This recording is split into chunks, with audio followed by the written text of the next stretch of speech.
नमस्कार, मैं पंकज प्रसून। दोस्तों, पहले खबर बताऊंगा और उसके बाद उस खबर से जुड़ा हुआ इम्पैक्ट। खबर यह है कि अमेरिकी राष्ट्रपति डोनाल्ड ट्रंप ने अमेरिकी एंटरप्रेन्योर, वेंचर कैपिटलिस्ट और लेखक श्रीराम कृष्णन को व्हाइट हाउस में आर्टिफिशियल इंटेलिजेंस पर सीनियर पॉलिसी एडवाइजर नियुक्त किया है। श्रीराम कृष्णन ये नाम है, ये एक मंदिर के पुजारी हैं अमेरिका में। और एक वीडियो ट्रंप का वायरल है जिसमें जैसे ही वो श्री राम कृष्णन को बुलाते हैं वो जय श्री राम कहते हैं और डोनाल्ड ट्रंप बदले में जय श्री राम का जवाब देते हैं। अब ये तो थी खबर कि व्हाइट हाउस में आर्टिफिशियल इंटेलिजेंस के जो सीनियर एडवाइजर है वो एक मंदिर का पुजारी है, भारतीय हैं, वो हिंदू है। एक और चर्चा चल रही है, वो दुनिया के हलकों में अलग अलग देशों में चल रही है और जो पॉलिसी एडवाइजर हैं वो बात कर रहे हैं, वो ये कि मोदी की विदेश नीति आखिर है क्या। आखिर ये कौन सा जादू है कि अरब के लगभग सभी प्रभावशाली मुस्लिम देश मोदी को अपने यहां का सर्वोच्च सम्मान दे चुके हैं। अभी दुबई गए थे, वहां का सबसे सर्वोच्च सम्मान मिल चुका है, सऊदी अरब का मिल चुका है, कतर का सबसे सर्वोच्च सम्मान मिल चुका है, मतलब जो भी वहां प्रभावशाली देश। इतना ही नहीं, उन सभी देशों में मोदी के हिंदुत्व पॉलिसी की छाप दिख रही है। जैसे अरब देश में इतना बड़ा मंदिर बनवा लेना अपने आप में अजूबा है, अचंभा है। होता नहीं है कि कोई मुसलमान देश किसी दूसरे धर्म के धर्मस्थल को मान्यता दे, लेकिन यह हुआ है। इतना ही नहीं, यूरोप में भी अलग अलग देशों में हिंदुत्व और मोदी की विदेश नीति का जो हिंदुत्व के साथ ब्लेंड हुआ है उसे लेकर चर्चा हो रही है।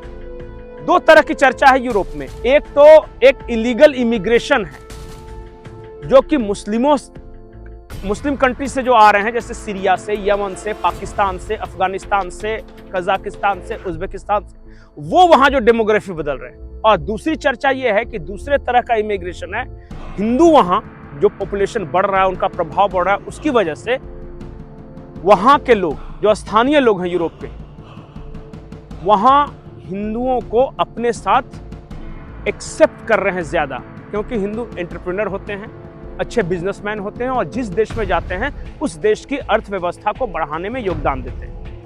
तो यूरोप में चर्चा यह है कि मोदी की पॉलिसी, फॉरेन पॉलिसी ऐसी क्या है कि मोदी आते हैं और तमाम तरह की नकारात्मक खबरों के बावजूद मोदी के कहे अनुसार ब्रिटेन में एक बड़ा मंदिर बन रहा है, इटली में एक बड़ा मंदिर का निर्माण हो रहा है, फ्रांस में एक बड़े मंदिर का निर्माण हो रहा है और अमेरिका में भी।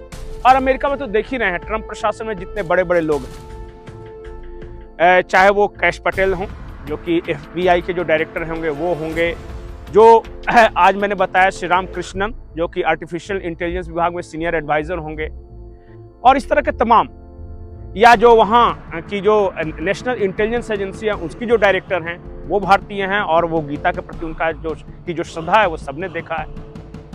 तो पाकिस्तान हो, बांग्लादेश हो या भारत से जुड़े हुए जो भी देश हो, वो ये चर्चा कर रहे हैं कि आखिर मोदी की विदेश नीति में ऐसा क्या है कि वैसे देश भी हिंदुत्व को अपनाने के लिए तैयार हैं जो आमतौर पर धार्मिक देश हैं या फिर अपने अलावा किसी दूसरे धर्म को मान्यता नहीं देते। और इस बात की चर्चा हो रही है। और मोदी के विदेश दौरों को देख लीजिए, अफ्रीका वहां जाते हैं, वहां भी एक्सेप्टेबिलिटी इन्हें मिल रही है। अरब देशों के साथ बताया जा रहा है कि अब तक आजाद भारत के इतिहास में सबसे बेहतर संबंध इस सरकार के दौरान है। जो इटली, जो कि भारत के मुख्य विपक्षी दल राहुल गांधी का ननिहाल है, वहां की जो प्रधानमंत्री है जॉर्जिया मेलोनी, उनके साथ पर्सनल टच।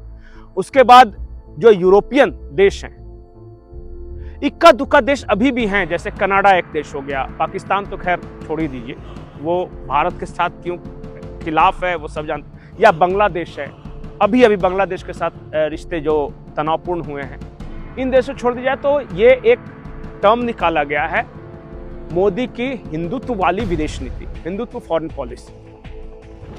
इन सब के बीच एक और शक्ति काम कर रही है। एक तो भारत सरकार की शक्ति है, एक और शक्ति काम कर रही है। अब आप देखिएगा कि विदेशों में जो भी अवार्ड्स वगैरह दिए जा रहे हैं उसे लेकर एक बहुत बड़ा सवाल है।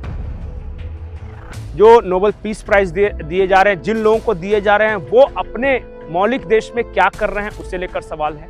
जैसे बांग्लादेश में मोहम्मद यूनुस को नोबेल पीस प्राइज दिया गया और वो तख्ता पलटकर वहां का शासक बन गया।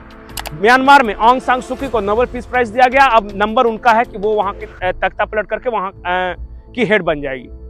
अभी हाल ही में 1-2 दिन पहले की खबर है, द इकोनॉमिस्ट जो कि डीप स्टेट का बहुत बड़ा मीडिया ऑर्गेनाइजेशन है, उसने बांग्लादेश को नेशन ऑफ द ईयर का अवार्ड दे दिया है। इस तरह के सवाल पुलित्जर पुरस्कारों को लेकर है, रोमन मैग्सेसे पुरस्कारों को लेकर है।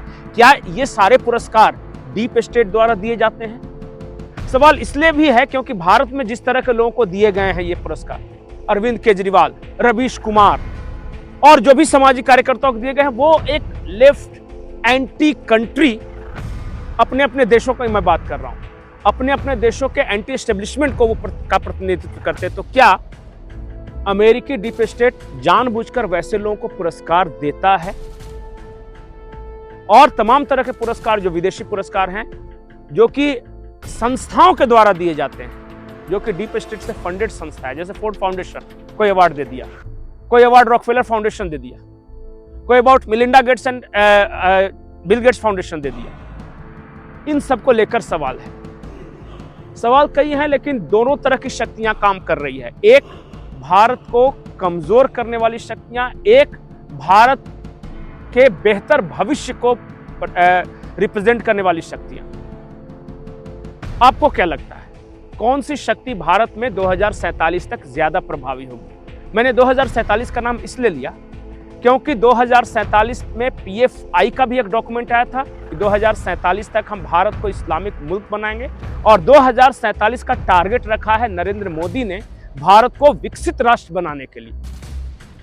तो 2047 तक कौन सी शक्ति ज्यादा प्रोमिनेंट होगी, कौन सी सफल होगी, कौन सी असफल होगी? आपको क्या लगता है? कमेंट सेक्शन में अपना जवाब जरूर दें। नमस्कार।